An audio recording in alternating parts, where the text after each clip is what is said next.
এখন মায়ের কথা মনে পড়তেছে। কাশি কত মোটা দেখছেন নি, প্রায় 1 ইঞ্চি পাস। কি ছিড়াবে তো? ছিড়ে নাই, আবার চেষ্টা করো। শেষের পুরস্কার আবার একটা নিয়ে যাবে টেলিভিশন।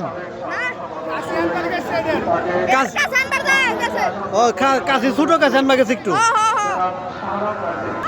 ছোট কাছে আনার জন্য চলে গেছে এর মালিক।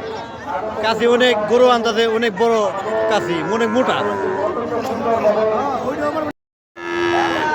আজকে সুল্লার মাঠে আনন্দ দেওয়ার জন্য এই যে ছোট গরুটি আনছে, ইতিমধ্যে প্রচুর আনন্দ দিয়েছে এই গরুটি। ওই এটা কোন থেকে আনছেন? এই জায়গারই মাঝিপাড়া, সুল্লা মাঝিপাড়া, মদন রাজবংশীর গরু। হ্যাঁ, মদন রাজবংশীর গরু। এত বড় কাশি লাগাইছেন কে? গরু মালিক কোনো সময় কাশিটা জানে নাই তো, গরু শুনে নাই, এই কারণে সে জানে না আর কি। ওই বিষয় জানে না, ওই অনেক বড় কাশি। দেখেন প্রিয় দর্শক, এটা কথা হলো নি।